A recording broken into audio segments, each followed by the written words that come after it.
Fala pessoal, sejam muito bem-vindos ao curso de antibiótico terapia e nesses próximos minutos a gente vai discutir muita coisa interessante que vai ser fundamental tanto na sua graduação quanto na sua vida prática diária aí se você já for recém-formado, se você já estiver trabalhando há um certo tempo. É importante estudar porque isso aqui é o nosso dia a dia, beleza? Então, nesse primeiro momento, nesse primeiro vídeo, a gente vai discutir coisas muito relevantes, mas muito tranquilas, muito fáceis de se aprender do ponto de vista de microbiologia, coisas que vão ser fundamentais, e depois vamos começar a discorrer de fato alguns pontos extremamente cruciais dos antibióticos, algumas classificações que a gente não pode perder de vista. Beleza?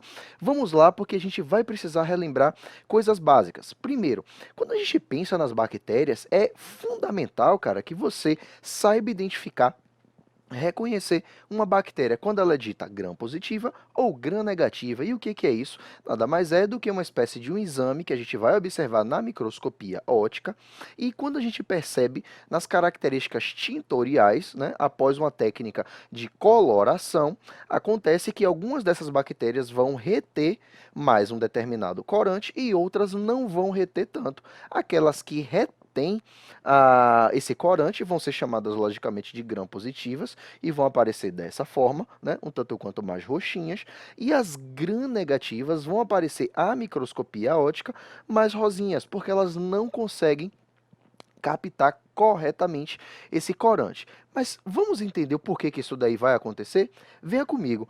Primeiro, você não pode perder de vista que quando a gente fala de bactéria, a gente está falando de organismos unicelulares que são dotados de parede celular. Só que essa parede celular, diferentemente lá dos vegetais, ela não é feita de celulose, ela é feita de peptidoglicano ou peptoglicano, tanto faz, são sinônimos, ou peptoglicano ou peptidoglicano.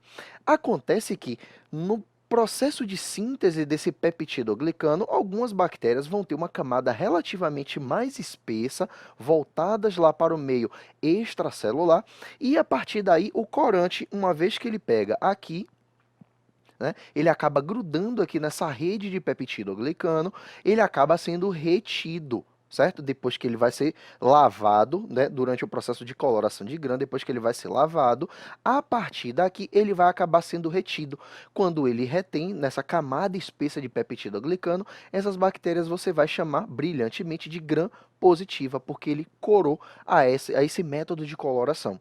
Já a bactéria gram-negativa, perceba que ela tem uma camada de peptidoglicano mais fininha, tá? E ela está voltada também para o meio externo. Acontece que tem essa característica aqui, que ela é extremamente diferente em relação à gram-positiva.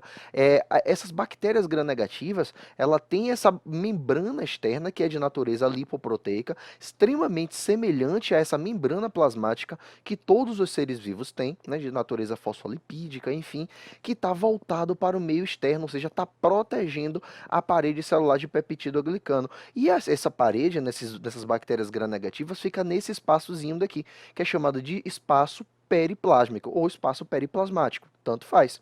E essa membrana externa, ela vai ter algumas características principais. Tá vendo essas pontinhas aqui que ficam aqui para o lado extracelular? Exatamente, isso daqui são lipídios que vão ser denominados de lipopolissacarídeos.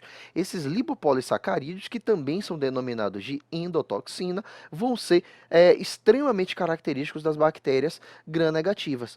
Além disso, as bactérias gram-positivas também têm estruturas de características lipídicas, né? Do ponto de vista estruturalmente químico, vão ter diversos lipídios, que são o ácido teicoico e o ácido lipoteicoico, tá? Isso daí é uma coisa muito que chama muito atenção. A membrana plasmática, né, que é a membrana celular, vai estar presente em todas as bactérias. O que vai diferenciar uma bactéria da outra é se a camada de peptidoglicano é mais espessa, gram-positiva, e a partir daí ele retém muito melhor esse corante, ou a bactéria gram-negativa vai ter uma camadazinha mais fininha, mais delgada, e não vai conseguir reter tanto, até porque existe, ó, uma membrana externa que vai dificultar a penetração desse corante, fazendo com que ele chegue aqui com certa dificuldade no espaço periplasmático e ele não grude tanto, o corante não consiga grudar tanto nessa parede celular.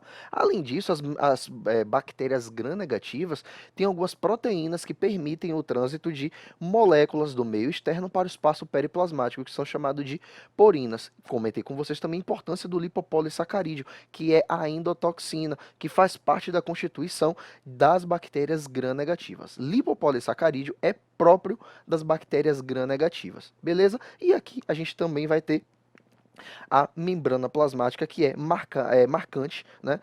A gente encontra basicamente em todos os seres vivos. E nas bactérias gram-positivas e negativas também não vai ser diferente.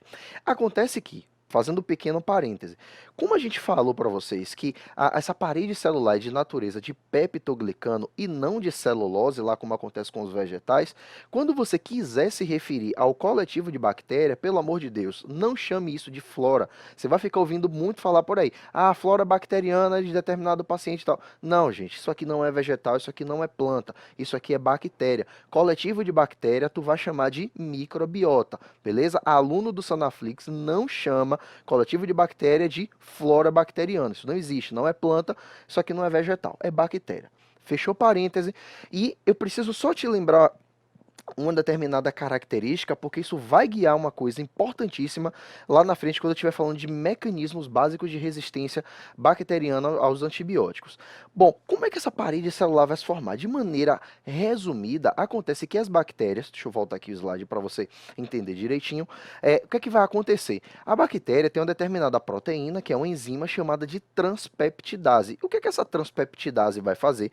Nada mais, ele vai pegar diversos monômeros, vai fazer com que acabe fazendo um tecelamento, basicamente dessa forma, vai acabar tecendo uma cadeia extremamente complexa e rígida de peptidoglicano. É como se fosse pegar uma agulha de crochê, que sua avó fazia, lembra disso? Pegava a agulhinha de crochê e vai fazendo toda aquela rede bonitinha, toda aquela rede bem tecida.